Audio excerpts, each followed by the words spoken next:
Welcome everybody. Welcome to this webinar. The webinar by Alfred Minnaar, actually rhymes. So Alfred Minnaar is going to talk today about captivating photography. Just before we start, I just want to let you know about Untitled Divers. So we are a group scuba diving travel company. We run land-based and liveaboard scuba diving trips, as well as rec and tech trips. So those people who know Manta Dive, Phil Christoph is actually one of our guides as well for the rec trips or tech trips. We also do free diving and snorkeling trips, primarily swimming with whales, and we also do photography workshops. Those are my domain. That's why I like to share photography tips. In this time where we all had to stay home with COVID-19, already in March, I started with webinars. And that is based on the fact that all of our trips, we always focus on education and coaching. So on all of our trips, we always try to learn something. So if we encounter manta rays or sharks, then we'll have talks about manta rays and sharks, or we'll have talks by some local scientists, or we do photography talks, or, you know, if we're with Phil, then he'll talk about, you know, the depth of tech diving. So we always want to keep on learning. And so that's kind of our motto, never stop learning. And that's what all these webinars are based on. We've done quite a lot of them now. We've already done over 25 webinars. You can find them all on YouTube on our channel. So please subscribe to our channel. That's where you can find all materials around photography, manta rays, sharks, etc. So don't have a look there. Just before we start, a couple words about using Zoom. So as you already noticed, your audio and video is turned off. That's because quite a lot of people, and you know, it's quite hard to manage once people audio and video is on. We've got two options. There is a Q&A function and there's a chat. And while Alfie is talking, I'll be managing the Q&A and chat. So please, comments, anything that you want to say that doesn't require an answer, please put it into the chat. So the one that we've been using already to you know, to say where we're all coming from. But the Q&A is where I'd like you to put questions. The reason is I can organize the questions in there. I can choose to ask Alfred these questions right while he's talking, or I can wait for the questions at the end. So please put your questions in there. We'll cover them all. Sometimes I might summarize them together if there's multiple questions on the same topic. But please feel free to ask. We've scheduled lots of time for you to ask any questions about his photography or how he came to where he is today. And so, yeah, without further ado, I would like to introduce Alfie. There he is, live from Gili T. Guys. How are you, mate? Yeah. Good? Can you see my screen? Video, is everything okay? Yeah, I can see your hair. I can't see your screen yet. So you want to put on your screen anyway. How's it in Gili? Are you guys there practically alone, or how many people are on the island? The island is probably, it's hard to say, a couple of hundred, maybe. Well, the local population is a couple thousand, between 1,000 and 2,000. I'm under correction. And from the expats that live here as well, probably about 500 or so. Just estimates at the moment. But yeah, the island is, it takes about, I think it's about 30,000 plus beds, and it should be all filled up now in high season, which is empty. So yeah, the island's supposed to be buzzing at the moment. So yeah, now it's a bit quieter than normal. Have you been in the water much? Sorry about that. The water, yeah, we go every now and then. We're lucky the island itself isolated, you know. So in the beginning we all quarantined, and now the island itself is kind of quarantined. So the guys do take the boats out every now and then, and yeah, everybody's upscaling really, you know. All the free divers are doing some tech courses, and all the dive instructors are doing free dive courses, and yeah, we have surfing. The surf has been great lately, so the guys been out in the water yet. All the time, and yeah, the photographers have been out in the water, the dive photographers, they're doing something different, you know. So very, very good community we got here on Gili T. Very happy about it. So yeah, we're all getting on with it. It's a bit uncertain times, like for everybody else in tourism. I'm sure there's a lot of dive instructors watching this, and it's in the same boat as everybody else, waiting to see what's going to happen. But yeah, we're making the best of it, and that's one thing that this island is great for. It's a community, and we have an exceptional community over here. Very happy about that. Good. Well, I'm jealous. We only get to dive here in Hong Kong. A little bit well, better. The flights are opening soon, Simon. You know, hopefully. Yeah, no, they are actually. I've been looking. They're technically open, but who knows if we're actually going to be able to come. So I was supposed Yeah, to come to Komodo end of this month. I don't think that's happening, but hopefully I'll it's a be coming shame. to Indonesia soon. Such And amazing diving. do some diving. We hope so. We hope hopefully by August or so we have some flights, like the inland flights are starting to return, I think this month in Indonesia. So, but yeah, it's an interesting thing. We're all waiting to see what's going to happen and not rushing into anything. But for the moment, at least we have some diving from the shore and the boats here. So that's quite good. Gilly's Cool. diving is also quite close by. So it makes it quite convenient. Dive sites 10, 15 minutes for us. So it's very short trips, luckily. Well, I'm expecting lots of cool photos from you if you've got all this time now, yeah? I'm spending a lot on my website, Simon. I Yeah, that's right. website and stuff like that. Gotta be That's done. where my time goes in, learning new techniques on Photoshop and all that, and just new lightning techniques. Cool. Well, the floor is yours. Okay. Thank you, Simon, and thank you everybody that's tuning in. I'm very happy. This is my first time I'm actually doing this. I never in my 5-6 years career actually had a talk. So thanks for Simon for inviting me. And yeah, this talk's going to be a very nice, light, easy one, just how I started out in photography, a bit about my ideas behind it and where we're going now. And like I said, if you have any questions, feel free to ask Simon in there. And yeah, towards at the end, I'm going to answer a bunch of questions as well. So yeah, just an easy one. And hopefully I can inspire some people to get into photography. And the beginning is also just to show you guys that you don't really need impressive gear or spend a lot of money to become a photographer. I didn't. So I'm going to take you a bit through my journey. If you guys excuse me, there's some problems here with a slideshow for some reason. There we go. Sorry about that, guys. Indonesian technology. It's sometimes just a bit slower here. So yeah, for those who don't know, I'm a South African. I'm from South Africa. I'm not born close to the ocean. I'm born actually quite in the middle of the desert, the Kalahari Desert. That's where I'm from. And we only had a river to swim in, but utilized that quite a bit. But yeah, about 6 years ago, 2013 is when I really moved. I was 7 years now. I moved to Indonesia. I was diving before 2012. I started traveling Southeast Asia. I worked as a dive master for 8 months in Malaysia. I came to Indonesia to do my dive instructor. And yeah, I was a dive instructor for 2.5 years before I actually pursued my career as a photographer. So the thing that helps with that is I was a really good diver as well before I started photography, which is important. We're going to get a bit into that. But yeah, I was in diving and then dive instructing. I just enjoy diving. I enjoy teaching a lot as well. I still think if I could do it every now and then, I would enjoy it. There was something about it. But photography was always my passion, even since end of high school. I was playing around with it as amateur photographer. And on my travels, I traveled quite a bit. But yeah, that's kind of how it started my life in dive instructing. And then the opportunity came about. In one dive center. And the girl who was doing the photo, she left. And that's how I got into it. I told the dive manager, I really like to try and give this a go and do photos of the students, to discover scuba divers, the first time divers, the people come and do their open water courses. For those who don't know, Gili Trawangan, it really is a great place to, the standard of teaching, as is in many other places in the world, but this is definitely one of them, is really high.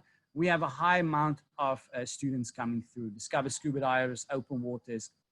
So yeah, that's how I started out. I got into the business like that as an instructor, and I took over one photographer and worked as a photographer for the shop.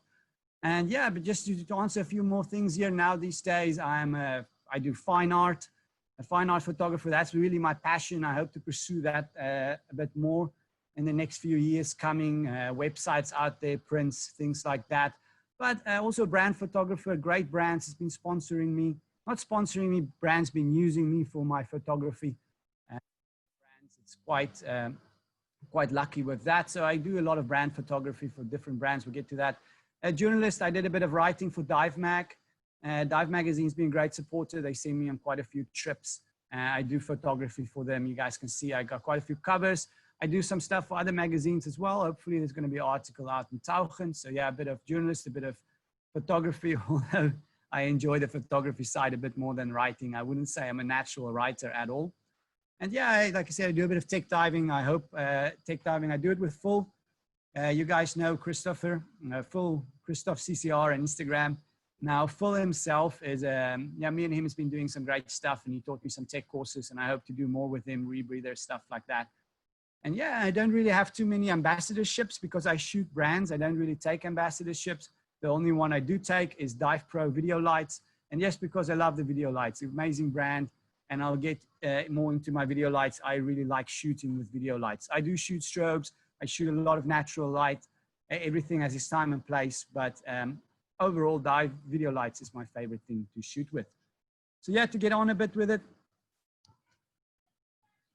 just a couple of brands I work with, X-Deep, Fourth Element. I find out for you guys want to know luxury watch brands and stuff, they're usually interested in working with divers. I work with tourism boards. Wonderful Indonesia is one of them, Poseidon. You watched the Russia trip in Russia I shot last year. So last year is almost 2 years ago. Time flies. But yeah, the Russia trip was sponsored by Poseidon, Delma Watches, and Dive Magazine. So I combine brands really, and I pitch ideas to them. I pitch Russia to them.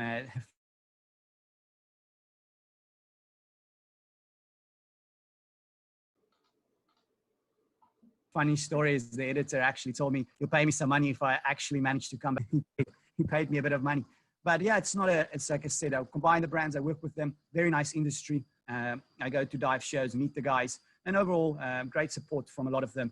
And mainly it's all for campaigns we're working on, product lines and stuff like that.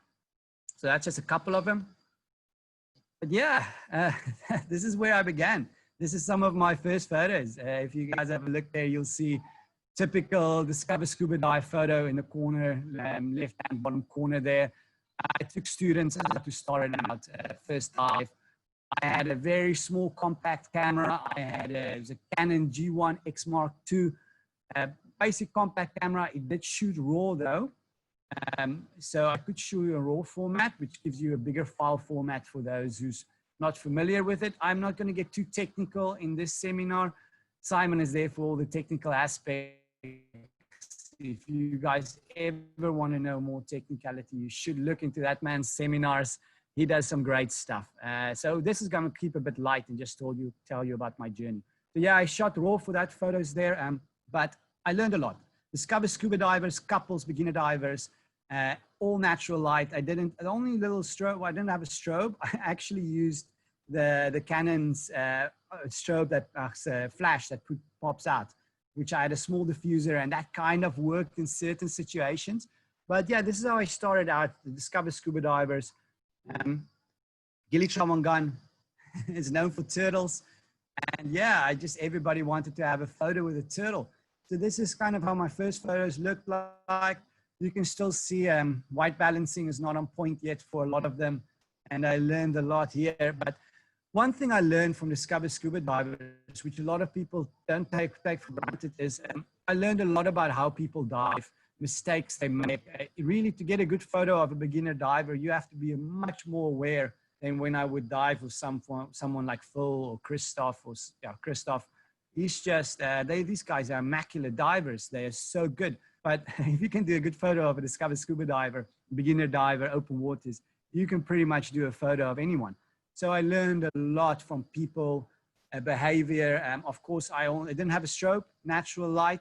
So I really learned where the sun was. And I always knew the sun was behind me. I talked to the instructors, make sure the instructors, where possible, unless we had some mad currents, would dive. So the sun is behind me and into the faces of the students, because you couldn't ask them to stand still or anything. They're beginner divers. So I really learned my craft shooting Discover Scuba Divers, really, and so on. So did you how did you get paid for it by the shop, or did they look at the photos and decided to purchase? So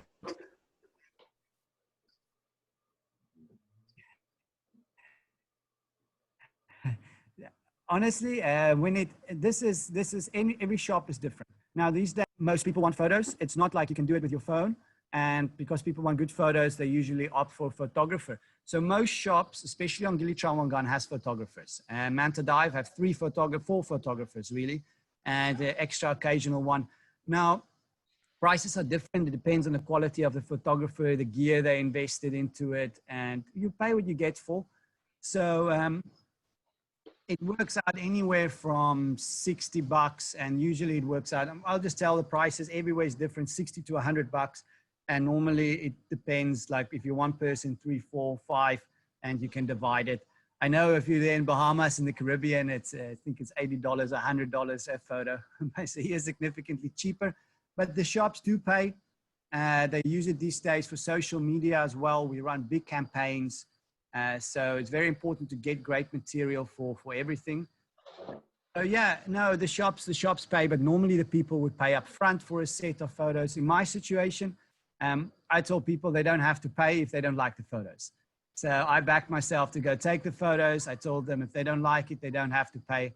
So everybody does it differently as far as shops goes. But if you want to get into photography and shooting people, intro level, a lot of people start out shooting discovered scuba divers, especially on Gili Trawangan. That's kind of where they hone the craft, and you can make good money out of it. You can make, honestly, depending on the shop you work at, but if you're a good photographer and you have the work ethic, you can make $1,500 to $2,500. Say $1,500 to $2,000 is more realistic. It's a lot of money in Southeast Asia. And it all depends. Of course, you have big investments, but Discover Scuba Divers is a great place to start out for anybody who's interested in it. But yeah, to get on with it a bit, this is where I started out. Not great pictures, but it's a start, and this is where I hone my craft really. So talking a bit about natural light, this is all shot with compact cameras. I really want to tell you guys that you can shoot okay photos with compact cameras. Really, if you know what it is. So I'm going to talk a bit more about that, but this is shot with a compact camera. Once again, super important to have the sun behind you, know the direction you're shooting if you shoot with natural light. This photo is essentially, that's very shallow though. I shot a lot of stuff shallow, 5 meters or so. But yeah, I shot this with a compact camera. It's one of my first okay photos, I would say, for back in the day. I thought it was brilliant. But yeah, this photo, once again, turtle, looking up at the camera, looking up towards the surface, natural light. I'm shooting straight down.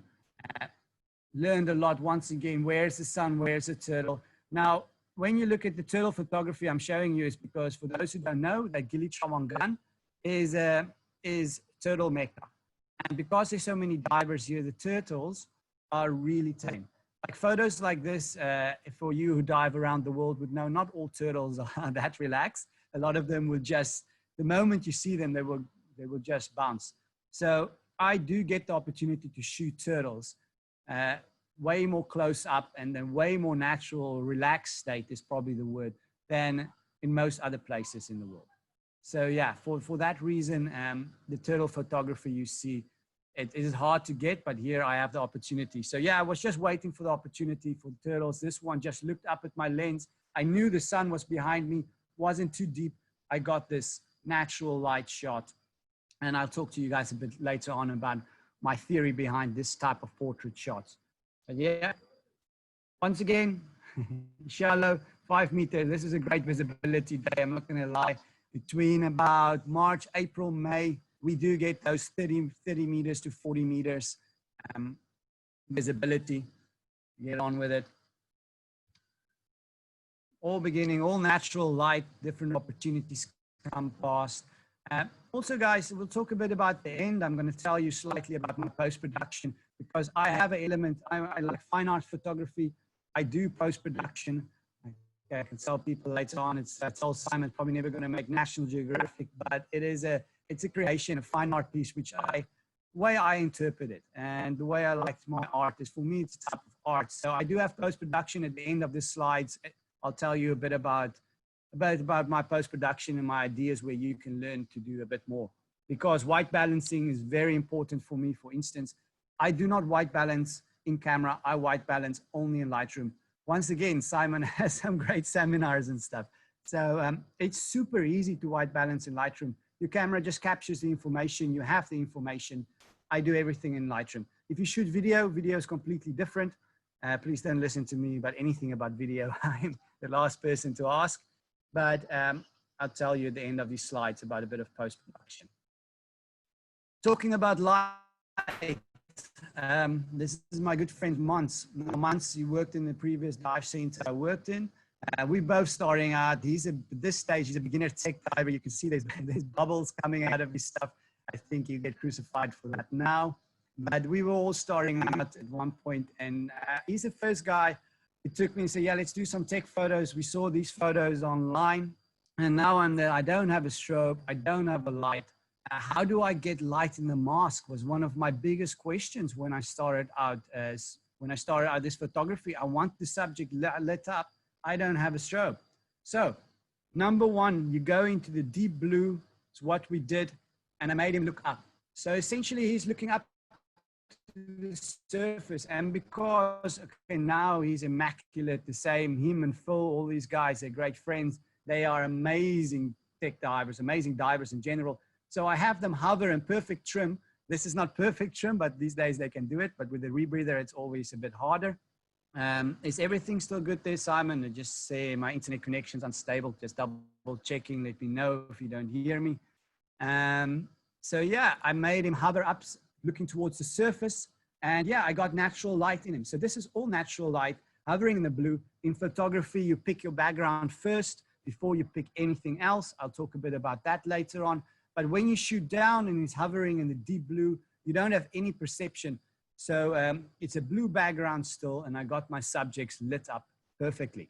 And all this, yeah, like I said, there's a lot of mistakes here, but this is one of my first photos I've done, making him look up at the surface.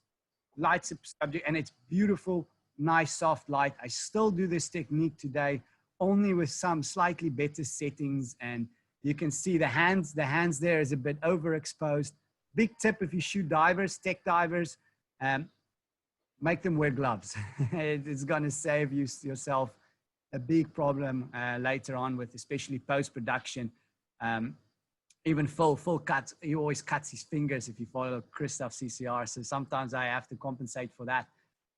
But yeah, if you're a beginner diver and the tech divers wear gloves and you're still figuring out your settings, it's gonna make your life easier. But this is how I started out, making them look to the surface, keeping trim, shooting in the deep blue. And yeah, this is how I started with my compact camera with natural light. I think it's also one big thing that is, if you look into the light, right, is that you just get way more editing options for your white balance if they're looking right into the sunlight. I find like the green eyes that you had on the guy, or blue eyes, you know, the options that you have are so much better if the sun goes right into the face, isn't it? 100%. So Simon, we're lagging there in the beginning, so I missed the beginning part. But you have loads more options, more natural light. For me to this day, it's one of my favorite ways of shooting. And like I said, if you're going to start out in photography, some people start out with, they come with big setups, with strobes, with everything. And if you don't, photography is a step-by-step. If you don't understand natural light, don't bother with strobes. First figure out natural light, how light works, how the sun works. Then I would say, in my opinion, start with the strobes, which obviously gives you way more possibilities in many other aspects. But yeah, learning natural light. The mask. So just to get back to that, the mask I figured out, if I wear a clear mask, I put a clear mask on my divers, I would get more light in. It's a very, very logical thing, but you don't always think about that. So a lot of my divers I was playing around, I tried to get them to wear clear masks. It's one of my first photos. It's also a bit of white balancing problems here. But I actually think Patty reposted this back in the day. I was very proud. Allows more light into the face, more natural, brings out the eyes, like Simon mentioned there. It really, and that's it. When you shoot portraits of people, a lot of it's in the eyes. You want the eyes, people to see the eyes. In most cases, unless you turn your face or you turn the mask and you have a reflective mask, it's completely, that's a different option. So a reflective mask, or in this case, I use a clear mask, and you can see she's kind of looking up at the surface. So once again, light coming into the mask more than when she would be looking down. So I played around a lot with different angles and clear masks. And to this day, when I go shoot a model, we freediving, we do natural light, even video lights, I prefer a clear mask in many cases to this day, because I like to bring those expressions out in people's faces and really try and get the emotion across. And that's kind of what my brand is. I try and portray emotion. And a lot of people think it's post-production. Now, post-production have a lot to do with my feeling in my photo. No doubt about it. But it's number one, you have to capture the right emotion. And this, when she was looking up back in the day for me, was just a beautiful emotion. And shot the compact camera using natural light and a clear mask. It's one of the biggest things. Now, here you go, all compact cameras. The middle one there, once again, is full Christoph CCR. Like back in the day when I moved to Manta Dive, where I am now, Manta Dive and me and Phil had a great relationship. We went out and do so many photos. Like I said, we're all starting out. Everything's exciting. I think he has like 4 different brands on there. If you see him now, he's all kitted out and sponsored. He's a different man. But yeah, great guy, great people.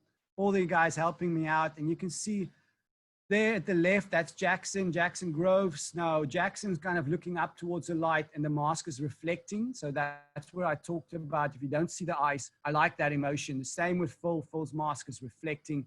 And on the right-hand side, you can't see the diver. That right-hand side, one of my first photos I actually flipped. I like playing with fantasy. Kind of, that always felt for me, it's like a portal, you know. I don't know, what is it, what was it, the program years ago, Stargate. Now, I always think about Stargate. For those who ever watched it, it's probably for the generation that's 10, 15, 20 years ago. But honestly, it feels for me, it's like a portal you go through. And that's always my theory. I have a few more photos like that coming, but that's the first ones where I kind of started flipping it and just try and create this fantasy feeling, which I loved. But yeah, playing with the surface, like you guys can see, all shallow shots, all looking, and that's all just to work with natural light. And once again, compact camera going on with that. Natural light, being aware of your situations. That is with one of my favorite models on the left-hand side. That's Mimi SXM. She is from the Caribbean, St. Martin, I believe, but she lived in the Gillies now for a long time, just recently moved. But she's a great diver. Now, this comes back to when you work with certain individuals, especially if you want to shoot fashion underwater, make sure they're comfortable. Like Mimi is very comfortable. She's an amazing dive instructor. She's a tech diver. She's been living in the water since she's 5. This shoot is actually quite deep. The one on the left-hand side, that's about 25 meters. And we had a support crew just on my left-hand shoulder. I had a very good diver diving, Tupac, is his real name. And we had 2 divers just outside of that doorway as well. But you can see I was very lucky. The current was coming through that doorway. We had light coming in. I knew I was going to shoot that shot at that time of day, and I knew the sun was going to be in that position. I knew the sun was going to be, if the sun was on the other position on the side of her. So every time I dive these sites on Gilly, so I used to dive it so often. So it's very important to know where the sun is, know the site you're going to do photos of. If you're going to take girls underwater, models, be comfortable, be safe, work with professionals, don't take chances. And that's where I'm very lucky with. The support crew was amazing. She herself was amazing, and she understood everything about diving, the dangers, the good things of it. And yeah, she's just great to work. It was her idea, the shot. She bought the dress specifically. I did this with a compact camera. So this is all. Just a question on the natural light, because you said it's 25 meters. That's super deep for natural light. Like, what's the limit? Is one of the questions here. Honestly, that's another question. Really, it is another question. Depends. I find it depends on visibility as well. And this is a 40-meter vis day. It's not something I would say would work that often in that situation. I have to, yeah, no, honestly. How do you judge? How do you judge? Sorry? how do you judge if How there's do I enough judge? light? Yeah, like where do you set your limit Where in did I say? terms of? Well, back in the day, now these days, I would have lights for that. I would not shoot that like that anymore. That is purely kind of getting lucky, I would say. I went down for a dive, was somewhere in May, and I tried it. And that day, the shoot post-production worked massively as well. I did a lot of post-production in this. We talk a bit about it later. You have a graph on your screen. I'm very good to know what information I can get back. Like I said, I can't remember what the files was for these ones, but in many cases, honestly, use lights. Definitely will use video lights. Great visibilities. I think shooting in the cenotes is completely different as well. You have great conditions, but going down 25 meters these days, if I have to redo this shot, I will have way more lights set up, outside, inside, better camera. This shot is very pixelated. You can't really see too much what I would have loved, more detail. But yeah. And one more question. 20 meters is she wearing, to reconfirm. is she wearing weights? But yeah. Is she wearing weights? She's wearing weights, yes. She was wearing 1 or 2, I can't remember, 1 or 2 kilos. We tested this before, okay? So we did a 10-meter dive, 10, 12-meter dive on a different wreck, which I did photos of, which came out. So the whole team, we did a test dive first. So we did a test dive first on a 10, 12-meter wreck, more sunken jetty. We checked the weight, we played around. Because for this shoot, we only had, I think, we only were at bottom time of about 35 minutes. I can't remember exact time it was. We had tech divers and nitrox and everything with us, but we did a test dive before we did this dive. Once again, I was at the beginning of my career here. There's a lot of things wrong with this photo. There's a lot of things I would do different now, but we were safe. She was amazing. Light coming through there. Great visibility day. Worst vis day, this photo would not have worked at all. It would have been way more grainier. I can tell you that. But production goes into this photo. Once again, I would have colored in the dress. I would have colored in her skin. I would have colored in her hair. For me, it's like an art. You almost create something. And I would have worked on it quite substantially. Different layers for different aspects of the image. And that's the stuff I learned through time working with Lightroom and Photoshop quite a bit. So I would have done quite a bit of work on this photo as well. Now you have to do less with better gear. But then once again, the shots here and the right, that shot in the pool. It was one of my models there at the bottom. It's Lisa Girl and the Ocean, I believe, is the Instagram page. Once again, we just had these ideas, which obviously people were doing. We played around with it. And post-production at the end as well, trying to create the atmosphere I did. But once again, she was really amazing. These pictures sometimes look so nice and relaxed, but you get a lot of water in your nose for this. At that stage, I didn't know it, but she's amazing. She literally sucked some water through her nose for some of these shots. So it's never that glamorous as it looks. It's actually quite tough, some of them, but all natural light. The girl on the top, I kind of, that picture's cropped, but this was a half-face shot. And once again, she was actually looking up a bit. That's in the pool as well. Very much natural light there. Great detail for that. And yeah, that's how I started out with tech. I'm not tech, that's kind of a progress towards tech diving. And yeah, that's on the right, left-hand side. Full CCR is the first photo I took with him. Once again, compact camera, both of these photos. The photo on the right is of a diver.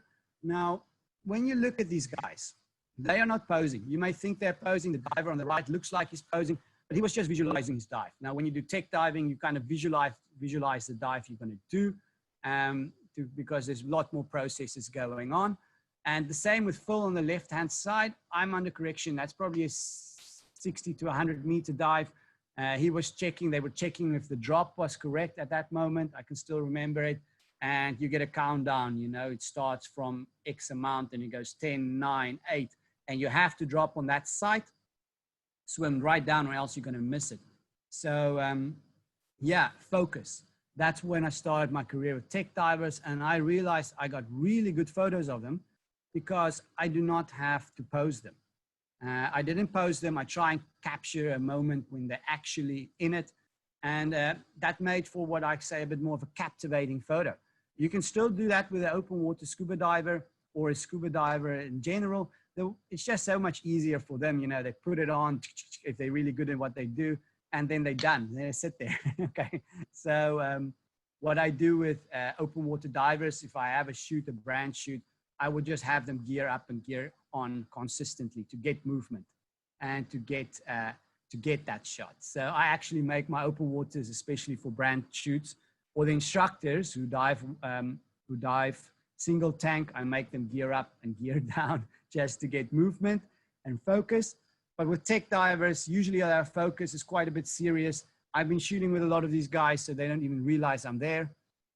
And yeah, it helps to have all the gear. It makes you look more impressive. But tech divers is not about being super cool or anything. It's just they're usually very focused. Very focused when they go for the deep dives. And those moments, it's about finding those moments, which I think I'm good at selecting. It's good about photography. It's very much to see how other people is going to respond to that photo. So how's my friend going to look at this photo of Phil or the diver on the right-hand side? How are they going to respond to that photo? Now I found out in action, in the moments, real moments, is way better than posing your divers. It's very rarely, unless you work with someone like the previous, like Mimi, who's actually a professional model as well. She can switch up poses, but really it's about those moments. Also, natural light. Once again, the boat would be like this. So it's a very small, well, very small. It's a traditional Indonesian long boat. If you've ever been in Indonesia, it's not a quick boat. So you have a roof on top, say about a 2-meter roof, if I maybe a bit give too much space. But the divers would sit on the one end, and I would make the sun is on this end. So I have a very good relationship with the boat captains. I would ask them to park the boat so the sun would be coming from the one end and never behind the divers. If I'm shooting compact without a flash, if the sun is behind them, it works for certain techniques, but you don't get that expression. Once again, if you ever go on Inside Divers workshops, I'm sure Simon will explain everything about light, but understanding light, whether it's natural light, strobes, or video light, whether you shoot underwater or above land, video is about sound as well, I can tell you. But it's about light. It's understanding light. So once you understand natural light, it's easier to move into other aspects. But yeah, divers was here. The sun was coming from that end. And like I said, it lit up the divers. I shot this with a compact camera. It's possible. And yeah, it's just understanding light. It is understanding light, and this is how I got some of the movement. You can see movement. These guys are gearing up. Once again, what I talked about before. Jackson on the left-hand side. Both these photos was actually in magazines as well, just to tell. But yeah, movement. Jackson was busy there. I think he was putting on a dive computer or something. You can't see these massive hands. You have Greg over there. Greg, just gearing up. He was starting out tech diving. He just finished his course. We're going for a dive, and movement makes it more captivating, more interesting. You want to draw people into your photos. So naturally, rule of thirds, massively important in photography. I strive for most things stick to my rule of thirds. Okay, in these photos, it can be slightly out because all of them are a bit cropped for the PowerPoint. But rule of thirds, if you don't know, Google rule of thirds and images, and you're going to have loads of differences. What is the focus? For watch, we kind of in the rule of thirds, there's different aspects of it, but rule of thirds, Google images, and you get loads of examples. I stick to it. But these photos, guys, compact camera movement. If you look at Jackson to the left of the photo, sorry about that. If you look to him to the left of the photo, you would kind of see the sun it's almost moving, it's coming from the side. I couldn't get the detail back, so there's no clouds, but it worked for the photo. I think the detail is amazing, mate. I really didn't think that this was a compact camera. The left one, I mean, the detail on his beard, and you know the how the wetness of the skin reflects is amazing. It looks like your system camera, and you've got a reflecting board or something, but you just straight out of the camera. Hang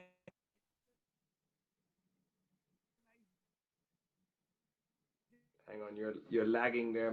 Hang on a second. Just say it again. I think you were cutting out. This is, like I said, well, I think my time. Sorry. So I didn't, can you hear me? All good? Yeah. So I couldn't, like I said, you don't pick your time, you don't pick your day. So sometimes you get a bit lucky with the conditions, nice reflection, the boat angle just works on that day.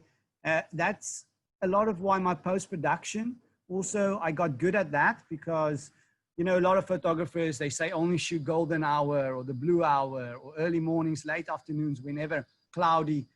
I never had that luxury. So you make it work, you learn the conditions, and you can, this is why you can fix some stuff in post-production, which is good when you work with brands. Once again, I create the image, but it's not about creating an image in post-production. It's about capturing the moment first, 100%. You capture the moment and then you make it a bit more moody, which is that moody is, and we, like I said, in the end, I'll speak a bit about it. You can pick up the clarity that brings out slightly more detail in what they did in Jackson, which is loads of different things in Lightroom from picking up the clarity. But honestly, it is capturing it in the right settings of your camera, which is number one. You have to, if you capture it right in camera, everything else is better. But yeah, it was a compact camera. Both those photos made it into a magazine. I never told the editor it was compact. Luckily, he never asked what I shot with. But the detail, the quality for this, I'm going to talk about compact camera, Splash. These photos got quite popular as well at one stage. Honestly, at one stage, I got lucky once again. When I was starting out, I shot an automated and I got the stripes. And then I figured out it's a slower shutter that makes it. Now, guys, a slow shutter speed, honestly, there's different shutters. A high, let me just be very simplistic about it. A high shutter speed is when you would shoot athletes in something that moves quick and you want to freeze it in the moment. Slow shutter is when you would shoot something that night photography, star trails, stuff like this. Now, I'm not going to go into detail once again, not to promote them, is to learn your camera settings. Insider divers, people like Simon, really, they can teach you all about it. But these photos kind of got noticed as well. Divers rolling back. Once again, knowing where the light is. Are they rolling into the shadows? Are they rolling into the sunlight? Stuff like that. And this is some of my first back roll images, which I've done. And yeah, they got quite popular. And so I learned a bit more on them. And just to say, you don't need the good gear to start with. So all these photos I showed you guys with compact camera. The magazine you see there, In the Zone, from Dive, the left hand. Sorry guys, I apologize, it's very low res, but for these thumbnails. But the top one, Dive, In the Zone. First photo got picked up by editor. He decided from Dive magazine, he did my whole spread of my tech divers and back rolls and stuff. He really liked it. And all of them were shot with a compact camera, all of them. So it's a difference if you maybe going to blow it up 5 meters.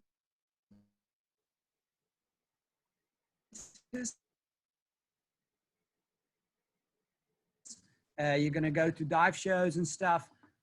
You need more detail if you're going to go large, but for print, magazine print, it was back camera. The editor liked it. Legs is not that red in reality, but I don't know what, it's just the upload. But honestly, they're both two covers. The editor liked them. Both of them made the magazine. Now, I hope this inspires. Like I said, I'm going to go and speak a bit more about my photography in the next, because then I move on. Hang on a second. Hang on. I just want to ask a question for a moment. And also, if anybody else is on the Wi-Fi in your office there in Mentadive, just tell them to get off it, because you're currently lagging quite a bit. So if Rosie's on the Wi-Fi or anybody else, just ask them to stop using the Wi-Fi because you're hanging up quite a few times. No, I'm using my personal Wi-Fi at the moment. Okay. Simon, if you give me a second, I am going to have just a double look at it and make sure everything is good.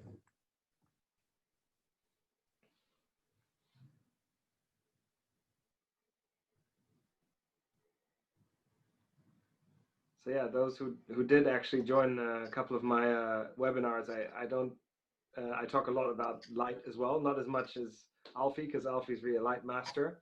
But I do always say, use the natural light, and here you can see all these photos taken with the compact camera. So now that you're back, a couple of people are asking, what camera do you suggest for a beginner? And are you using this in manual mode or using it in automatic mode? All right, I will elaborate about that now. Am I still lagging, Simon? No, much better, much better. Much better, all right. So Simon, just to get to what camera for this camera, this is a very old camera. I will tell you what I recommend. This is not the one I recommend. This is the one I actually used. I used a Canon 1G X Mark II. You had the Canon G16 is the one before that, but which was very popular for beginner divers back in the day. But this camera, I shot everything on manual when I started to shoot in manual. Now, a better camera does not allow you to take better photos. This is very important. A better camera allows you to get away with more mistakes, I would say. Like if you have a compact camera, you know your camera, most compact cameras, technology is so good, they shoot RAW. They can shoot RAW. And this compact camera shot a RAW format. I knew that my best aperture was 5.6. I know if I shot ISO higher than 100, I know it's getting technical, but I know my camera would not handle it. So I could bump it up 400, stuff like that. But I really knew the limitations of my camera. Now, it helps to know. So if you shoot in the perfect specifications for your camera, with today's cameras, compact cameras, you'll get good photos. It really is, people, you just have to learn it. And if you shoot with the latest mirrorless or DSLR cameras, your spectrum is just so much bigger. So yes, you have more opportunities. You can do other things with it, but it doesn't mean your photos is going to be better. It doesn't mean your photos can't be in a magazine shooting with a compact camera. These days, you can probably do brand photography with it. Which camera do you actually recommend? So the camera I recommend for beginner divers, let me just say this one, is I recommend the RX100 series. Yeah, me too. That camera, great for video, great for photos. It's affordable. And also you have different housings for it that is also affordable. These days, you can probably buy online secondhand, the RX100 5, 6. I'm not sure if the 7 is out already, Simon. But the 5, you can do great photos with. The 6, you can do great photos. You don't even need the 7. Now, I'm not sponsored by Sony at all. I just want to say this. This is just me going through compact cameras and seeing what other guys are using these days. And honestly, everyone has an opinion. Please ask Simon as well. Like I said, all these guys, photographers, but Sony RX100 doesn't break the bank. You have the Fantasia housing series, which is affordable housings and good housings. And honestly, that's a great camera to start out with. What I shoot with now, and we're gonna walk these photos here, is strobe. But this is still compact camera. Next photos will be this one. Now I shoot with a Sony, and I'll elaborate on this a bit more. I shoot with a Sony R7, R3, Sony 7R3, mirrorless technology. It's all no mirror inside. Pros and cons, all cameras, honestly, I'm not one photographer that says shoot Sony is the best or Nikon is the best or Canon is the best. Honestly, sometimes I tell people, I think it's like comparing a BMW to a Mercedes. Everybody's going to have their opinions about it. But really, most importantly, learn your camera. But saying that, this camera has its advantages, why I like mirrorless technology. And at that stage, I thought this is the best one I could use. And I shoot a wide angle lens. I do not use a fisheye. I 16 to 35 millimeter wide angle lens on a full frame camera. Now, I will elaborate a bit on that, but yeah, I do not shoot fisheye. I know a lot of underwater photographers do. Great, great shoot fisheye. Guys like Alex Kidd Photo out there.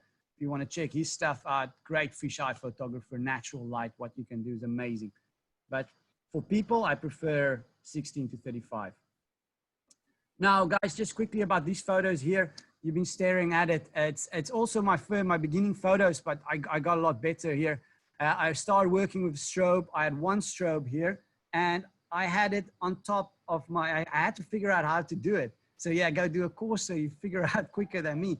But eventually, I shot one strobe, and these photos are all done. And this is kind of the evolution of light. This is how I started figuring out strobes, and I could play around more with my settings because I had availability of light allowed me more functions with my compact camera.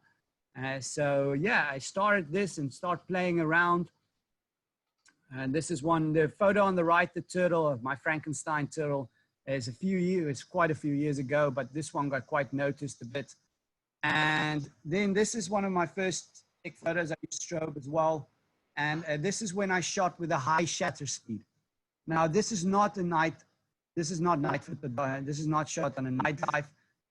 This is shot underwater, and a high shutter speed essentially with the use of light, high aperture. It depends how you want to approach it. You can kind of essentially black out the background and you focus on the light. Now, once again, technical, it can go on for this about ages. Once again, hit up Simon. He's way more technical photographer than I am. I kind of one of these people who know what I like and it works for me. And I don't even care too much about the technical side of it, but I'm working a lot on it. But really it helps us guys like Simon, these other guys, loads of people out there is way more technical than me, especially if you're going to macro photography. They can tell you everything about that. Anyway, guys, high shutter speed, blacked out the background, used the strobe, and I really like this photo. So now I was thinking, well, I got this photo, I'm going to why not approach marine life like that? And that's where I came about this photo. Now, this photo is here, guys. This is skipped in quite a bit forward to photos. This is mirrorless camera. I shot this with the best one I shot this with video light, not with strobe, I'll tell you now. But to get an idea, that photo I did with Mons before took me into the marine life photography I kept on doing for quite a while. And that is this type of photography that, kind of darker backgrounds. I always like moody photos, but that kind of inspired a lot of these photos. Now this photo, I got the idea from really land photographers. Now land photographers, I think I watched a channel on portrait photography, which I like portraits quite a bit, excuse me.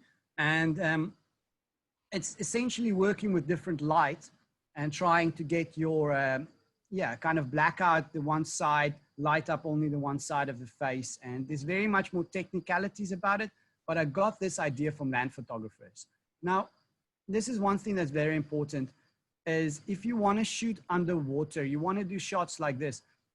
I see a lot of people, they go, oh, I want to be an underwater photographer, and they spend thousands of dollars. You don't have to, but they spend a bit of money and they buy the camera, they buy the housing, they go and buy the lights, and they never even shot the camera on land.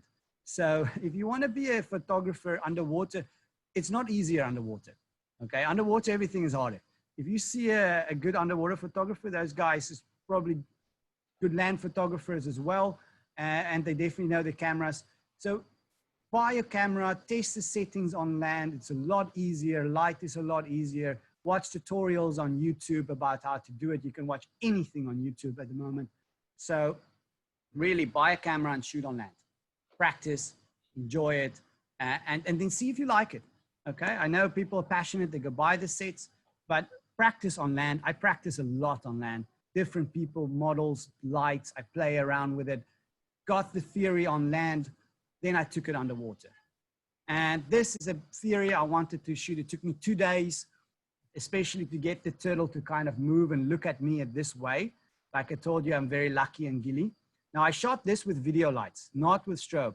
Now, normally for marine life, if you're gonna not use natural light, I would say I'll use strobes because, because in most cases you have a light in a turtle's face is going to swim away. Now, I used a video light for this. Luckily here, they're quite a bit tamer, interact. He looked at me. I had one video light shooting sideways, and I got this shot. I shot this in a very low aperture of 2.8. Okay, this is the lowest aperture you can shoot in with. This lens is a Sony G Master Series lens, 16 to 35. I bought it, it's a bit more expensive, but it has an aperture of 2.8. Now, a lot of photographers would shoot higher aperture, more lights, you know, but I approach this exactly like you would approach a portrait of a human. If you shoot someone, a person, you take an 85mm lens, whatever lens, I shoot it on the beach, focus on the eyes, it's usually a low aperture. So 100% I approach this photo like I would approach a portrait on the beach of a person. Now, obviously, the stars have to align a bit, but I knew the turtles was tame. I knew I could do this. I was lucky. I got it in 2 days. Could have taken 5 days, could have taken a month, but I got it very low aperture, focused straight on the eyes. So the background there you see is kind of out of focus. That happens when you shoot in low aperture, but that's not post-production. I didn't do it in post-production. This photo is shot like this, one video light from the side, and the rest, the black, that's post-production, but it was already very dark. So if you shoot your photo with an idea of post-production in mind, which I already had in mind, I'm gonna kind of darken the one side. Looks like his face is turning out of the darkness. I shot it on settings that allow post-production way easier than if you were to shoot it in the wrong settings with the wrong use of light. So a lot of people say, oh, post-production. Yes, post-production, a lot of it, but you can't fake moments. You, you can probably add light if you really want to and want a massive Photoshop expert, which I'm not. I'm more of a Lightroom person, but shooting it right, having the idea. And then video lights, I'll just say quickly something about video lights as well. I mentioned before, the only ambassadorship I have is Dive Pro lights. Dive Pro lights, there's loads of video lights out there. There's the ones I use. I recommend 8,000 luminance minimum. Dive Pro lights goes up to 18,000. You have Kelvin, you have so many out there. These ones are just a bit more affordable for me. But I shot one light from the side and turned the other one off, and that's kind of how I got the shot.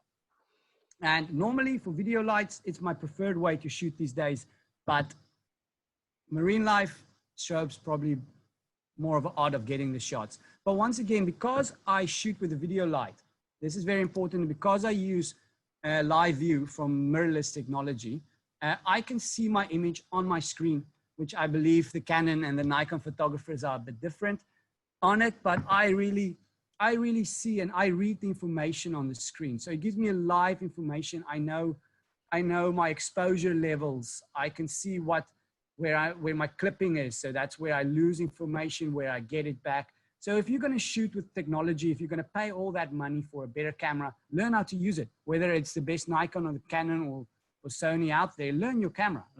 It makes a huge difference. That camera, video light, the difference is I had a live view. I could see it change. I could change my settings. I could kind of figure it out on screen. Gave me a lot more options than using a strobe. Boom, check the photo. Boom, check the photo. No, I could see it all the time. That was quite important for me with this mirrorless technology and using video lights, is I feel I'm a bit quicker into responding to situations than I would be with a strobe. So just a comment to everybody, guys. I know we've reached an hour, but I'm sure you're all cool if we continue. So we still have a few more things to go.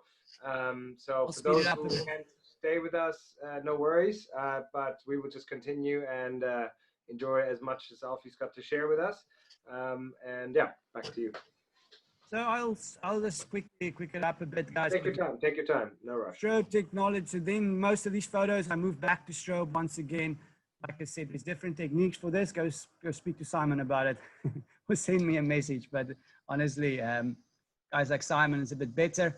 But I use that strobes this technology, these techniques I used in a lot of my other photography. I said unplanned creativity, sometimes things happen. So I wanted to black it out. That was the idea. I shot this in the day. I wanted to black it out. But if you look in the top right-hand corner, you see the blue, the ocean. Now, I didn't really plan that. This shot was super shallow. I must be between 3 and 5 meters, probably closer to 3. Now, the way I shot it, I actually had, the way the sun was and the way the light came in, I actually had a lot of detail in the ocean. So I didn't lose that detail, but I lost a lot of detail in the blues, which you can see, which you can see around the image. That's kind of blacked out. So in the end of the day, I decided to keep the blues in the top right-hand corner, enhance it, bring it out, and kind of the parts I wanted to black out in post-production, you know, because I shoot it so dark, if you just bring down the shadows, there's loads of techniques, it automatically kills the background and makes it even more darker than it is. If you don't get it 100% in your shot, always better to get it 100% in the shot. The closer you get, the easier the post-production. But once again, fine art photography, I try and be a bit more creative. You can see I enhance the colors, I work a bit on it. For me, it's I try and create the images like a canvas I work on. Once again, it's something I like. I like the photography. I'm interested in what I do, but I can see it has it's not a National Geographic would probably say it's too much for them. I get that, but for me, it's more about the fine art than anything else. And yeah, I got lucky, and sometimes you do a shot, it happens like the corner there. That detail was quite kept in that part of the surface, and that's how this photo came on. Once again, it worked. The cave was actually quite a bit deeper. Got lucky more than anything else. I was Raja on putt this shot. I stuck my camera in the hole. I saw them there. I thought this could work, and I did a shot. And yeah, end of the day with post-production, it ended up like it is. Sometimes you shoot with an idea and you hope it works, and sometimes it works and sometimes it doesn't. But this is all strobes. Once again, video lights. This is why I say video lights a bit harder. You push it in there, they would probably scatter. They would be scared. So yeah, strobes. Somebody asked earlier, which is I think a tricky question, is do you always know what you plan on shooting? Because sometimes, you know, like you said with this hole here, it just turns out in a certain way, or sometimes you might even, I don't know, sometimes you might even I like don't think take a photo and then it turns out completely different than you planned, or do you always know what's going to come out? I don't think, unless I'm shooting portraits and stuff, or like that previous turtle, I had an idea of a shot I wanted to do. But marine life, like wildlife, is unpredictable. You know, like these shots, none of these shots, I didn't know for this shot on the left-hand side, this triggerfish, I didn't know I'm going to see a triggerfish. I didn't know he's going to behave like that. I didn't know that manta is going to swim past me like that. So once again, once you're a good diver, if you want to be a photographer, you need to be a good diver. So everything else comes secondhand, so you can react quicker. Know your settings, have standard settings in mind, whatever you're going to shoot. I will have premeditated settings for if I was going to shoot wide angle, a subject that moves quicker than a subject that maybe moves slower. So I know I would know this one area has manta, so I hope to shoot a manta. I would know this area has whale sharks or turtles. So you kind of hope, but on the day you never know. If you dive Raja Ampat or Komodo, or one of these trips, on one of these liveaboard trips, I mean, there's so much amazing stuff to see. So I like to be surprised and I hope to go and that's it. So yeah, with wildlife, you can't control it. You just hope. And then, yeah, I went back a bit to the blues just to say a bit of low res uploads here, guys. It affects the blues a bit. Yeah, then I started toning it back down a bit. I still like to shoot moody shots. Moody shots comes from shooting natural light, other than the fact I like it. But when you shoot natural light, especially with the camera I had, you don't have that much light available. Now, you don't have that much light available. It is naturally a bit darker than if you were to start out with strobes. You would start out with something with a better camera that allows you to shoot higher ISOs. Now, my compact camera didn't, so my photos started quite dark. My post-production was kind of catered to that type of photo that came out of the camera. And then I just ended up liking it. And now these days, blues, if you see the blues here, it is blue, but I would for instance, there's in your Instagram, on your Lightroom, there you can play with your hues. There's a bunch of techniques to play with your colors. I do like to try and make it a bit moody. I do like to enhance the subject to a point and create an atmosphere, which I hope I created here. But like I said, these two shots are some of my favorite shots I've done from wide angle. And yeah, it's like I said, it's on the day you're lucky, because that's the first triggerfish that interacted like that for me. I try and shoot quite a few of them, you know, they can be quite interesting depending on where you shoot them. I wouldn't shoot them, I think, in Koh Tao, for instance, but here they seem to be a bit more relaxed. And that manta was shot in Komodo, by the way. It's this one, Raja Ampat, strobe, big school of fish close by. This shot, to tell you, do I always know what I want to shoot? I did a dive. I didn't get these shots. They were quite deep. Bottom time ran out. I went up. I told the guy I want to go back down there. I stayed on the surface for a surface interval, and then I went back down, and then I got the shot. So I saw the school of fish. I couldn't get the shot. I went back to get the shot. That's the one at Cape Cree, isn't it? At 35 meters, that bombing you? Is it that one? Yeah, that's it. That's a Raja Ampat. I don't know if you can remember the name of the dive site. I forgot it. Cape Cree. It's an amazing one. It's like apparently they're always there. Everybody knows them. But yeah, I got this shot, and they're beautiful. And same with this Komodo, black sand, volcanic sand. Simon will tell you all about Komodo. More saturation in the colors. I enhanced the colors and stuff a bit. There's a low res upload. I can still, one of my older ones, I can see mistakes, but still one of my favorite photos I've done. Colors, moody, strobes. I like to shoot coral with strobes. That's the one thing I would say. My favorite thing to shoot with strobes is coral. If I use it, I find it just brings out more. Coral is static. You can play around with it, play around with your settings. You try different angles. You're not shooting moving subject.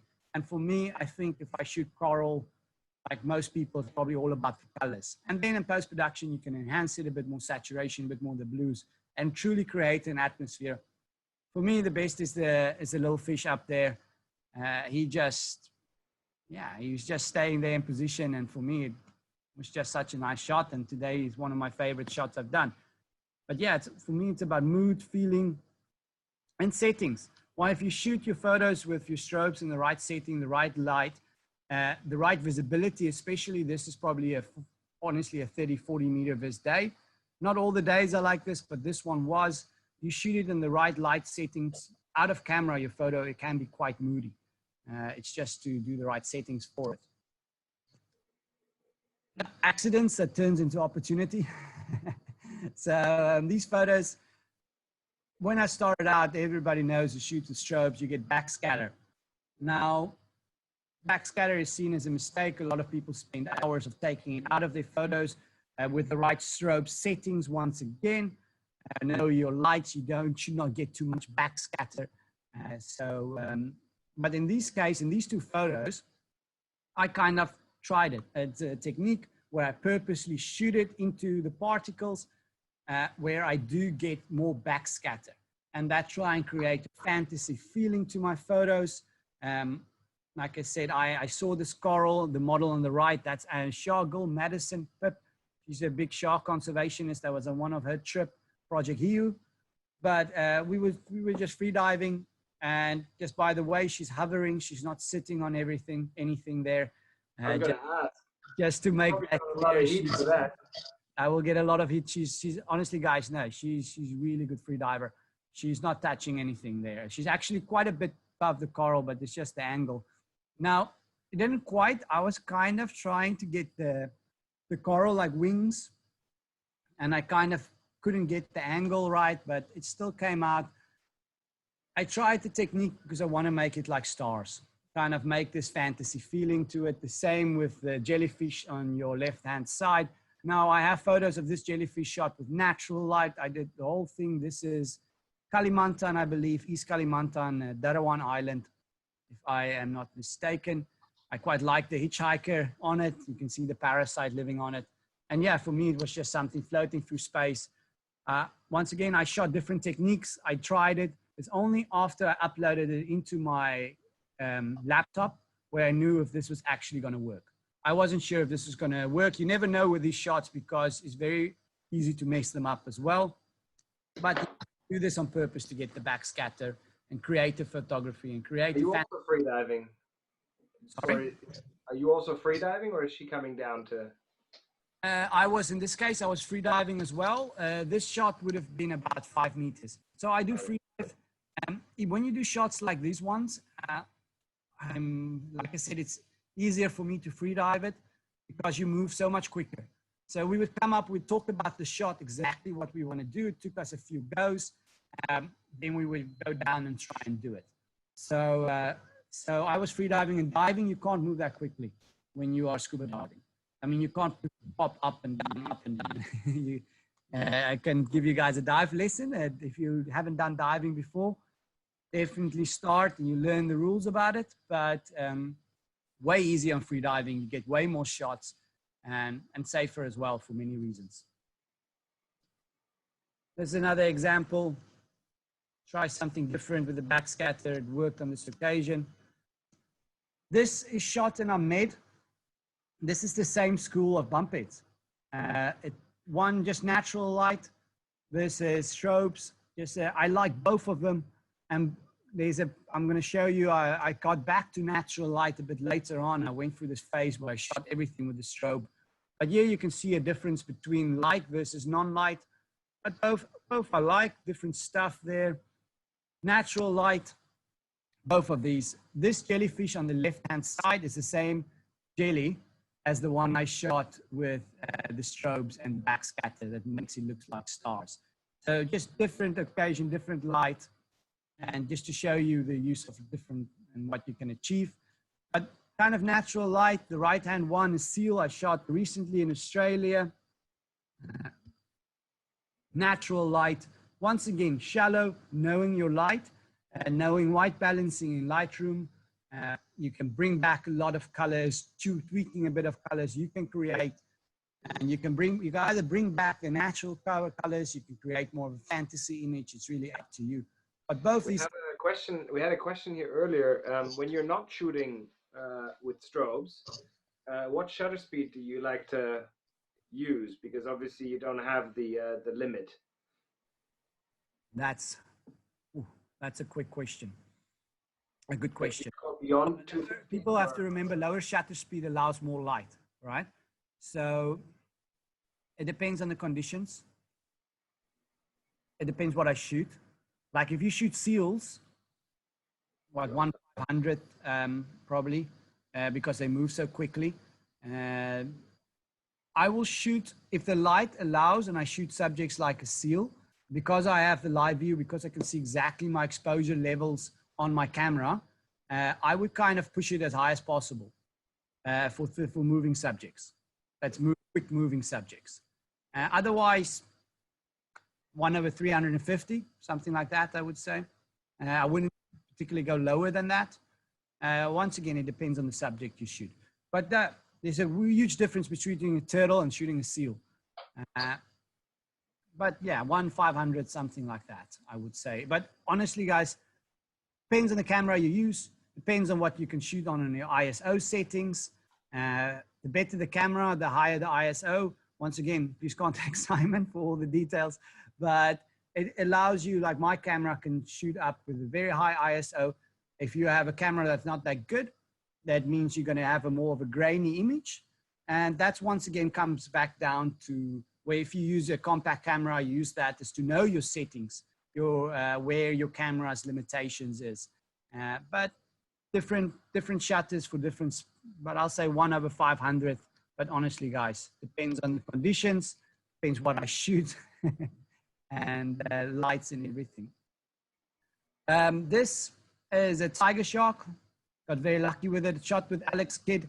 Took me out in the boat. If you guys don't know, he's at Alex Kidd Photo on Instagram.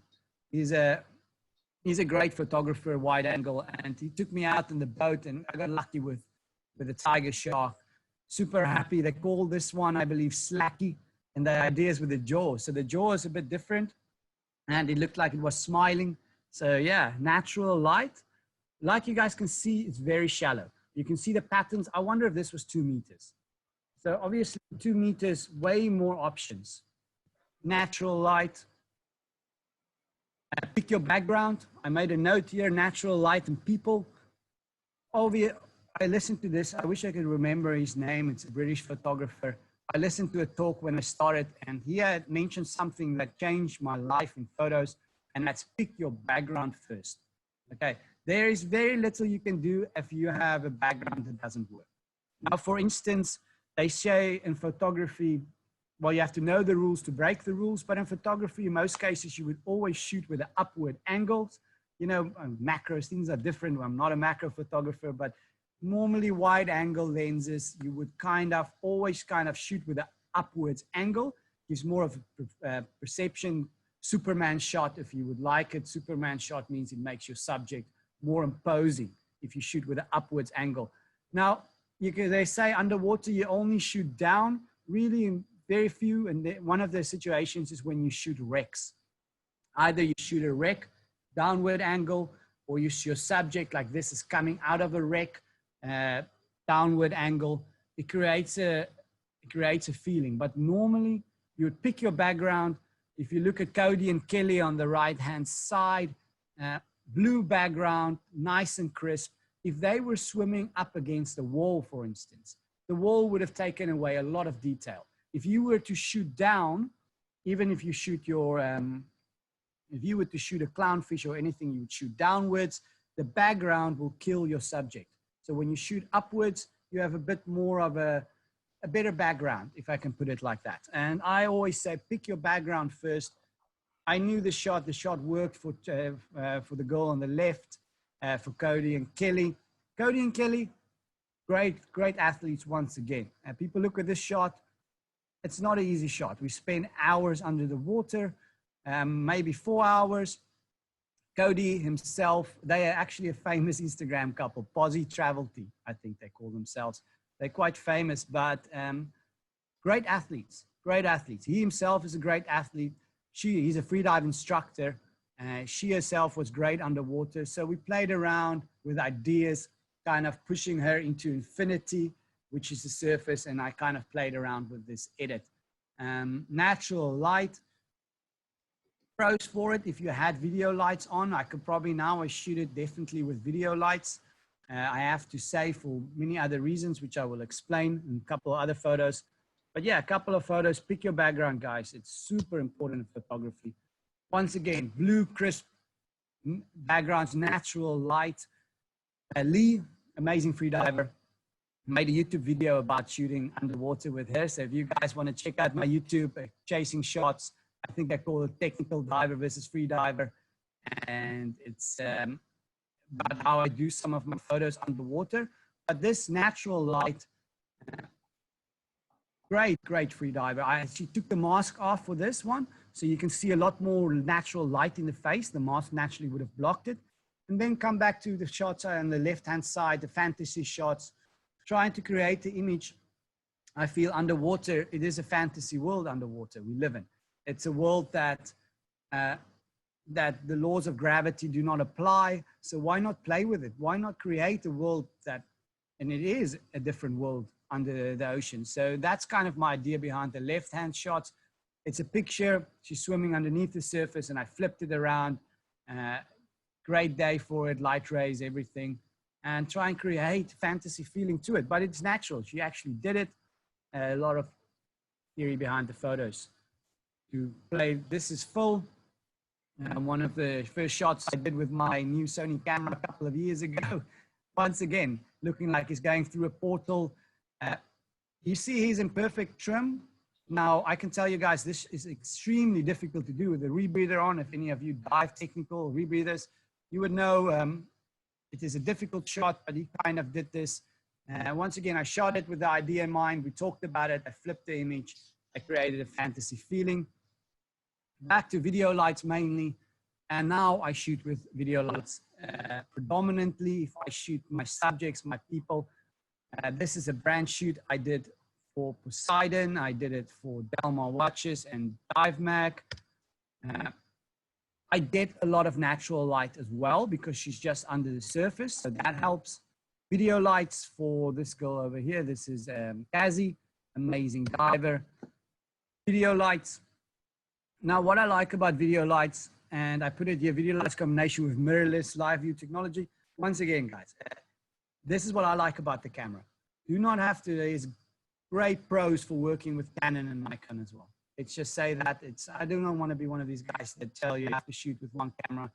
I am all for starting out with the cheap basic gear and learning photography, really. You do not need good gear to start out. That's really important. But now with my live view, I do find, especially this was for a brand shoot, I don't know, I have about half an hour for different sets. So we took, it's Mimi and Jade, and this is kind of, they came with me with the idea of what they wanted to do, and we talked about it. The brand did, this is a brand shoot for Fourth Element, by the way. The Ocean Positive line, it's all made of recycled materials, great. But honestly, video lights, it's not so harsh. I can see on my live screen kind of what I'm getting. Now, strobes, you can get it as well. If you know your settings may be better than I do, diffusers, and you can really go. But I do not have the time. I put on video lights. I get a lot of the natural light. With post-production, I keep a lot of the natural light. If you shoot strobes, you shoot too strong, boof. Your subjects is kind of pushed for me too much to the forefront. Ways to control that, of course. But if you shoot live models moving around, I like the live view. I like the video light. I like to see exactly what happens in camera for me. And to this day, it's softer for me for many reasons. And 8,000 luminance, don't go lower, please, in my opinion. If you're going to buy it, you can go up to 18,000 luminance, 13,000 luminance, different lights for different things, like I said, honestly. But video lights to this day is my favorite way of shooting. Now, currently, for many reasons, like I said. Just a bit more real adventure, true emotions. Just my theory. If you, once again, if you put yourself in that situation, if you go on that trip, that liveaboard trip, that expedition you go on, more captivating photos. I shot this in Russia, Lake Baikal. It's the characters that dive under ice for a living is interesting people, I can tell you that. These guys dive at -20. Now it was like -8 on that day. And now, yeah, you can say this, they basically walked up. This is a bit more posed than some of the other shots, but still they're about to do what they were going to do, and that's dive in the ice. They are interesting characters. I think you put yourself in these situations, everything just makes for more captivating photography. He was walking back on the right-hand side. He finished the dive, the left-hand side, they're getting out. I think it's Chris Bucard who said, as a photographer, who said, you know, great photography is found in more harsher, I'm under correction about the quote, but great photography is found in harsher conditions, which, yeah, I think it just breeds a different type of person. And I like the adventure, I like the photography. So how I do a lot of this stuff is I combine brands. And now these days, now with building my reputation, it's getting a bit easier for brands. They believe I can do the shoots. So once again, I couldn't afford the shoot. Poseidon was shooting the new rebreathers and stuff, and not new rebreathers, but they want to do some photos around it. And so some brands are helping me out with some of my shoots, and I get to dive these amazing locations. So it's not a rich life, it's a great life. It's what I enjoy. Once again, this shot here, that's Phil on the left, and a good friend of mine, Samuel Mason. He's another tech instructor. They just pre-briefing, honestly. They are busy gearing up, checking their gear, doing stuff. It's not a setup photo. I felt there's a lot of emotion in it. They were going for a fairly deep dive. I believe they were going for between 100 and 150 meters. So they were really focusing on the dive. So yeah, it's some adventure there. There's some people, and that's what I like to capture, that moments. And that's some focus you have, which normally is hard to capture. But in this situation, not posed, going for a deep dive, just focusing, pre-breathing. And yeah, if I can say, just another thing that helps me out loads is I work with some really great people. I work out of Manta Dive, which supports a lot of my dive, a lot of interesting brands from X-Deep XD to Fourth Element, who supports a lot of my missions. I'm going to do more stuff for them. They want to do more adventure photography, so stay tuned, guys. We're going to do some really nice projects coming up. But I work with great people and professional guys. Like you have Sarah, Scuba Sarah there on the left with Phil. It's a normal day in the office for them. So just a few final thoughts. Sorry, it's supposed to read YouTube, but it reads YouTube. But, guys, just a few things. I'm not going to keep this quite close, but just tip for editing. Now, editing, either you have a few choices, especially for underwater editing. I definitely recommend Simon. He has some great tutorials online about it. Okay, it's really helped to learn a bit about post-production. It doesn't mean you have to shoot your photos, you capture it in image. That's great. You learn to do that. But if you want to learn a bit about white balancing, underwater editing, you have Simon for a lot of underwater stuff. I give you guys two people I use, and they are land photographers. Very simple. Learning Lightroom, Anthony Morganti. That's a name for his YouTube channel. Now, he takes you through Lightroom. You can do the first 5 videos and you will know a bit more how Lightroom works. I use his techniques a lot. Basically, I copied it. So just honestly, guys, if people ask me where I started learning Lightroom from him. Then I moved on. I learned photos in color. It is the guy that's great tutorials for 10 minutes, 12 minutes to the point and how to edit a portrait, for instance, or a landscape or anything else. But I looked at his moody portrait techniques, and yeah, to this day, I copy some of those techniques. So a lot of people want to know. I learned that, and yeah, and use Lightroom for white balancing. That's very important. Tutorials on that as well. But yeah, guys, very easy. Learn on YouTube how it works. This is the 2 guys I used, and I adapt a lot of those techniques in my underwater photography. So it's Anthony Morganti, and what's the second one? If you can you see the screen? Yeah, but I don't see a second name. Oh, sorry, just Anthony Morganti. And the second, you said there were 2 names. And the other one is, sorry, the channel is called Photos in Color. That is the name of the channel, okay. That's the name of the channel, sorry about that, yeah. The guy is called Gregory. Now, Photos in Color is more advanced. It is more when you know a bit about the program and how the program works. And find a technique about, like I said, portraits, how you use radial filters. You can really go on. And guys, honestly, all I did with Anthony Morganti is I took a picture, he edited it, I edited it. You do not, he has like 30, 40 videos. You can do 5 videos and it's going to change you a lot. And then it's about practice. People think there's a miracle cure to it. They think they're going to pitch up tomorrow. I can give them a recipe and yeah, they will get better. And if you understand Lightroom already, it's going to help you loads.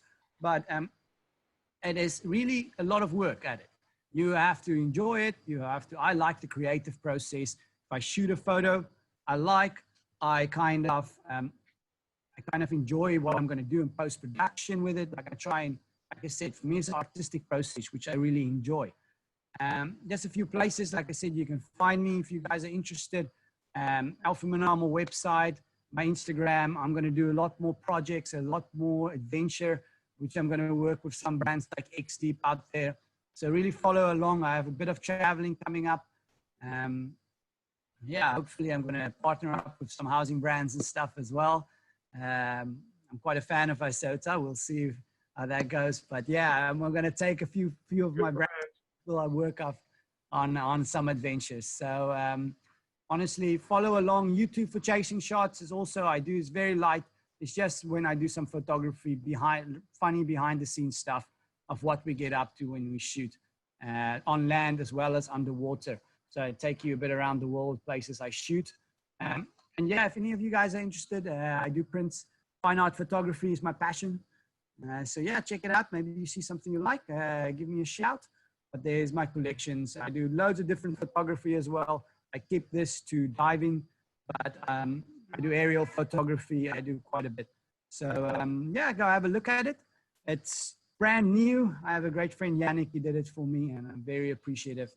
And very much thank you for listening. I hope, Simon, this wasn't too long. And thank you, Simon. It's my first talk. I really enjoyed it. And I hope you could learn something. Maybe I'm back back with Simon at one stage. We can discuss different topics, but this is just a bit about how I started out, and I hope you guys enjoy. Feel free to send me messages asking about anything as well. I think we're going to answer some questions now if anybody's left, but otherwise also feel free to message me on my social media, Instagram, Alfred Minnaar Photography, Facebook, email. I try and answer and help people out. But so let me just ask a couple of quick questions, because something that came back quite a few times is low vis. Any tips on low vis? Low vis. So if you're shooting in low vis, obviously you've got much less natural light. What do you do? Much natural light, but then shallow. That going back to the beginning when I had my diver look upwards towards the surface, blue light. It depends what you shoot. Honestly, are we talking about shooting people? Do I have to shoot a brand that day and I have that low vis? Hopefully not, but I thought about this. I have a competition coming up, and I actually thought how I would shoot it if I have bad conditions for the day. And I will probably shoot the person looking up towards the surface, not using any lights, and using natural lights, avoiding backscatter. Fisheye, I shoot wide angle, but once again, if you really have bad visibility, Alex Kid Photo, I presume Simon could tell you a bit about wide angle as well, but wide angle fisheye, closer to your subjects. Lens, change your lens up. If you have a fisheye lens, you get closer to your subject, less particles in it, and then you can remove with backscatter. So fisheye, if you have the options. If you don't have the options, basic gear, drag the person to a blue bag so you can't see the bottom, make the person face kind of hang above them, and that's the best thing I can see, for my opinion, for low vis, with minimal gear, natural light, the backscatter. It depends what low vis is for you. Yeah, I think sometimes you just don't have a choice. Huh? I mean, if the vis is bad, sometimes you don't have. Your best photos are also on the right days. It's just how it is, right? But if you follow photography that comes out of Nimblu Reef and stuff, the vis is quite low in that situation. So yeah, the vis is quite low, the photography that comes out of it, and they shoot with fisheye. And if as some of the base photos, there's quite a few great photographers there. So compensating with fisheye, getting really close to your subject, knowing your subject. If you shoot marine life, it's also about knowing the marine life. When I shoot with Alex and some other photographers, I realized that, for instance, at one stage I didn't shoot mantas that much. Alex really knows the behavior of manta rays. It's exceptional. He gets way better photos than me. Well, he's a great photographer, but also just knowing the behavior of the subjects helps a lot. That takes time. So you see a good photographer that shoots turtles. We have a guy here, Jared. He does everything, small fish, you name it, gobies. He knows behavior of a lot of these fish. It helps as well to get good shots. So some photographers will spend a long time diving, learning, practicing on a couple of subjects until they really get their shots. You don't get your good shots just going up once. It's a time. And it's like I said, be prepared when the opportunity comes to get them. Okay. Another question was, how do you protect your gear when you go from home to the shop or to the boat? Like, do you have like special tricks on protecting your gear? Well, I actually, this is why I spoken to Simon about ISOTA, because I really need the support system when something goes wrong. But how do you protect your gear? It's really always have a cover over the lens. Be aware how it depends. One of my friends will be prepared how you hand it to the guys on the boat. If you dive with the right people, they know how to handle your gear when you hand it to them, which is very important. Now, Simon, have some examples there of any. This is the best trick ever. I'm just going to do going to stop sharing the screen for a moment. Can you stop sharing your screen for a moment? And no problem. This is something that I order in China. It's a neoprene bag, and yeah, it's not very expensive, but like it fits the whole camera inside, and that like you can like close it up, and then the bottom is double layer. And so that's kind of the best way to, if you have to like move it around, because you can, even if you got a full on kit with 2 video lights and strobes, you can just wear it like a girl's handbag like this. And that's how I protect my gear. And yeah, if anybody wants one of these, just let me know. They're very cheap. But that's how I protect my gear. I'll get you one too. Let me know if you want to share the screen again. But yeah, it's for me, it's different techniques. So that's a great one. Like I said, but your gear, one thing you have to know about your gear, there is wear and tear on them. It comes with practice. That's why I say start out with basic. You don't have to start out with the base. Once you shoot with a glass dome, definitely have to protect it more. Things like that. It does get expensive. So yeah, dive with the right people. Make sure you hand your gear to, the way you carry the gear. Take your time. Don't rush. Don't rush putting your gear together, and don't listen. Like I said, I don't practice what I preach always, but the best thing is to just take your time. My one friend, Dita, always tells me most times a housing flood, it's human error. So it is, yeah, it's very rare. People think there's hair everywhere and stuff like that. But if you just take your time, take care, have a good look, most of the time is human error. So last question, Gilly T or Gilly Air? Gilly T or Gilly Air? Yeah, somebody asked it. It depends. It depends. Was someone from Gilly Air who asked that question? Must be. I think it's somebody visiting. He said, where's better for photography? Oh, for photography.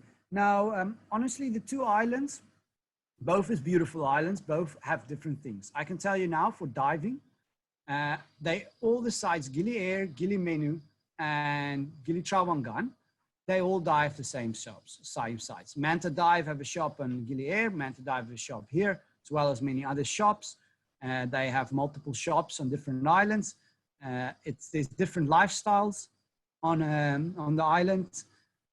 Really, it's for diving. For photography, doesn't matter, honestly. It depends what you want to shoot. I will tell you, if you want to shoot macro, if you're a macro photographer, and this is not because I'm working here, but I say Manta Dive is honestly, we dive Seals Bay, great macro site, a couple of times a week. Not every dive center does that. So macro, definitely Gili T, Manta Dive.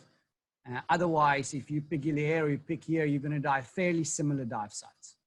I would say the best dive sites for me is closer to Gili T, Gili Trawangan, in all honest opinion. But then again, you're talking about a 10, 15 minutes distance difference on the boat. It's not the world. Okay, the islands are fairly close to each other. Maybe Gili Air has a slower pace of life, if I can put it like that, on the island. You know, you're sleeping at 9. Although it can happen in Gili T as well. It's very beautiful, the one side, very relaxed. The island, people think it's a big party island. You have one section, but it's big enough. You have one section where you can find restaurants and nightlife, but you have sections where it's very quiet as well. But I would say Gili Air, very beautiful island, more quiet. Cool. Dive All right. sites. We're almost at 2 hours, buddy. So I think we're gonna start wrapping up. It was a really great talk. Learned a lot. Thank you very much, Simon. I skipped one whole set of questions, which is all about your editing and stuff. So yeah, we're gonna have a chat. Honestly, I just want to say editing. Like I gave you guys that YouTube channels for one reason. They want to know what you do, mate. They want to know what you're doing. But what I do, people don't understand. They think they can just start tomorrow and do it. What I do is I play around with all those settings. I play around with the different colors. I play around with the shadows and the lights. So I can teach you, okay, I will use this, but every photo is different. So the techniques are the same. That comes with, it's like picking up a paintbrush.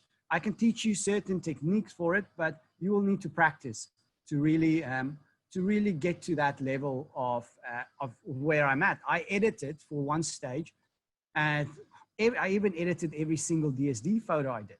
You know, I didn't just group batch everything. I group batch small bits, but I spent hundreds of hours editing, which I would want to spend way less, but that's how you learn. What's the thing? 10,000 hours makes you a professional. I don't know if that's the word, but first become a good diver, then you can learn photography, and then you editing as another aspect of it.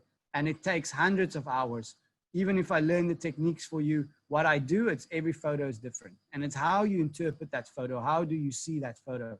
How do you create the image that's in your mind, if I can put it like that? All right. Well, thank you very much for that. Just before we close, I'm just going to show a couple more slides for every, yep. Because we have another really cool photographer coming next week, same time. Strongly recommend you join that. Richard Barton, Underwater Photographer of the Year last year, talking about where, you know, he'd done most of his diving in Palau, and what they're really famous for. That's what I dive with them every time I go there, are these spawns that they have, which is amazing. In Palau, they've got 24 spawns that they can predict. So they'll tell you, you know, you're going to see these fish spawning today, and that's actually happening. So it's really amazing. And he's going to talk about the photography that's necessary. So it's both really impactful to watch it, but also to learn from how to take photos like that. I also got more photography parts, as Alfie already mentioned. I've got currently a series that's a lot about macro, and I'm also doing another Photoshop session soon. So just check on I have to say, I Insider Divers. Hey? I found the last macro one you did was very interesting, because I'm still learning macro. It's my new passion. Well, getting into it. It was really interesting for me. Really well, I hope in many years when you do a webinar, you can be like, oh, I watched this webinar by Simon. I learned a lot. That'd be amazing. I did learn a lot. I don't know if I can tell you now. Cool. Anyway, so I've got this photography series. So if you just go to insiderdivers.com/academy, there's all the latest ones. If you want to drop it in a tip in for us organizing this, I've got a donate link. I'll send it all in an email tomorrow. We've got a channel, YouTube channel that you can follow, Facebook page. We've got a community, whatever. Just find us. I'll send an email to everybody once the video is uploaded to YouTube, and also with all the contacts. So yeah, with that, I'd like to thank Alfie a lot for this very inspiring talk. Thanks so much for doing that for us. It was crafted just for us. So thanks so much for doing it, man. I hope you guys found it interesting. Until next time, thank you very much, Simon. I really appreciate it. Thanks for the opportunity. It was great. My pleasure. It was great. Have a good evening, everybody. Hope you enjoyed it, and see you somewhere in the world diving, hopefully soon. Bye, everybody. Thanks, Simon. Bye, Really